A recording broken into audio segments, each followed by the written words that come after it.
Welcome to Megan's Minute. I am Megan Lavin, owner of AllergyAwesomeness.com, a recipe site for those with food allergies. And together with Allergic Living, we tackle topics that affect those who live with food allergies.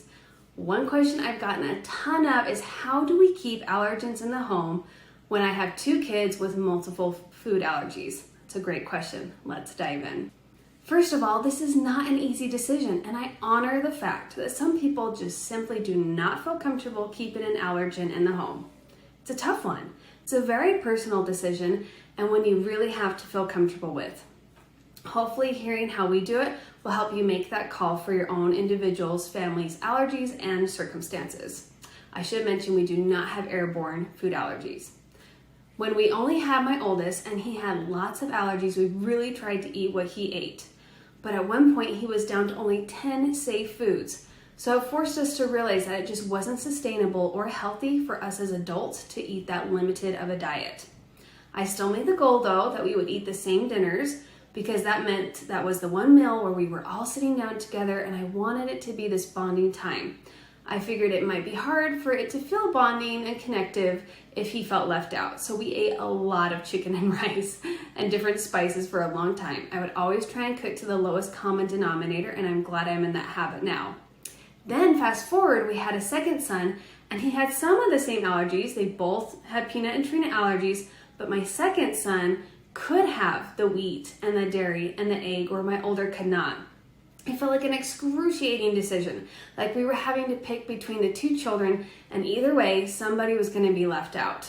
But we figured if it were something like shellfish or peanuts, that we could readily live without those. But where these were wheat and dairy and egg, which are huge components of the American diet, they're in just about everything, we felt we shouldn't give our second son a lesser diet. He was very small on the growth chart. We were having a hard time getting him to gain weight, and we needed to give him as much of a varied, healthy diet as possible. So that kind of gave us the kick in the pants we needed. It felt scary. I remember the first time we gave him scrambled eggs. We had our EpiPens ready, but the more we did it, the more we felt at ease. But I get that scariness at the beginning. One thing that helped us was taking just little baby steps. The first few times my husband and I separated, one would take our allergic child out of the house while the other parent would stay behind to feed the baby. Then we tried having him in the house. Then we tried having him in the same room, then at the same table. And honestly, we're so glad we did these safe, small experiments where we knew the variables, because once my oldest was in school, we felt sure when we would get asked by the teachers and the nurses, hey, can he handle having allergens in the same lunchroom? Does he need to sit at his own table? And it wasn't like we could say, I don't know, because we had that happen before. So we knew what to expect. We kind of knew what his thresholds were. We also felt safer because we had protocols in place. Each child had their own color-coordinated sippies, and they never shared, and they never used each other's. That way we knew if milk was going inside one sippy, it would only be in the son that could handle it. We also tried to feed our non-allergic son just in the high chair. That way we could always know what surface had the allergens on it. We simply scoop up the baby, wash him down with soap and water, wash our hands, and bleach wipe the chair down. Knowing that it was in just one location helped us feel like it wasn't spreading throughout the house, because as we know, toddlers can be very messy. Now that our kids are older, we've really gotten in a good hand washing routine, and my kids just grow up knowing you just have to be careful.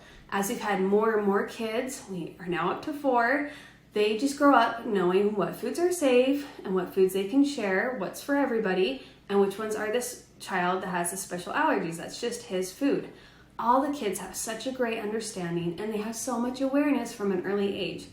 My 2 girls are my youngest, and they don't have any food allergies, yet they're such great advocates for those who do, because they live it day in and day out with their brothers. Another perk that we felt is that my son with the most food allergies knows to always double check and ask. He doesn't take anything for granted and assume. I know that by living this way now, that he is so prepared and a step ahead for when he goes off to college and has roommates, because he'll be used to having his own stuff and having to check things and read labels and not just assume. We also used to have a shelf that was just for his stuff. So that way he knew if it's on the shelf, this is my safe area for safe snacks. There's lots of ways to divvy it out. I also tried to have food within reason. I asked him, what would be difficult for you to see us eat and, you not be able to eat? And he said, oh, donuts, those look so good, I can't have them. Because there's literally not one commercially made donut we've found that he can have, so there's not a safe alternative, so we just don't eat those in our house. Those are saved for special one-on-one time when I'm out with the kids who can handle them, so we're not eating them in front of my allergic son. I try to stick to things that have a one-to-one substitution, right? So for example, I can buy his safe coconut yogurt and then I can get a Yoplait yogurt for the other 3 kids. Or I'll buy him safe chips that he likes and I can still get maybe Doritos for the other kids. And so on and so forth. And that way he can always participate and he can feel like he's eating the same things and that they're similar. And he's not just left to his own. One thing that helped me realize that he could handle having food allergens in our home was when my younger sister actually worked at Chick-fil-A. She was younger than me and we hadn't dared take him out to eat. It just felt too scary. And then she told me how she saw firsthand in the kitchen that they had these great allergy protocols. So I literally drove 45 minutes to go to her specific location when she was working and let him try some fries. And it was a miracle. What a relief to let him eat out and have one meal off. She told me how they separated things out and how they cleaned, and I realized, wait a second. If Chick-fil-A can have separate things in their kitchens and prevent cross contact, how much more so can I? When I care even more than they do because it's my own son. That was a big game changer and a big eye opener. It takes care, and I often have to wash my hands a million times in a day, it feels like. And we go through a good amount of bleach wipes. But I've never regretted being able to have more options in my home, especially for my other kids. Plus, my husband working at the school district, we've got a budget, and it's always been an issue. It's expensive enough to feed a family of 6. So being able to buy some regular foods has really saved our budget versus all 6 of us eating something really expensive when only one person needs it. Our procedures have morphed and grown as our kids have also gotten older too, more baby steps. The more responsibility they show and the fact that they can be verbal and they can read has now opened up even more opportunities and more options to take safe chances when we felt the need. All of this has to be considered when you're making your own choices. How compliant are your kids? Are they the type that are going to sneak? Are they responsible? So on and so forth. I hope that if you're at a crossroads like we were and you have a decision to make, that you'll be able to find ways to keep your food allergic child safe, all while maintaining some sanity, which is also important, and some options. I hope this has been another helpful Megan's Minute. If you have procedures in place for cross-contact at your home, I would love to read them in the comments. Leave them down below. And remember, you can always catch up on past episodes or even share with parents, grandparents, caregivers, where we go over things like birthday parties, school, working with teachers, working with coaches, babysitters, and more. You can find those past episodes on Allergic Living's IGTV or their YouTube channel. We'll see you next time.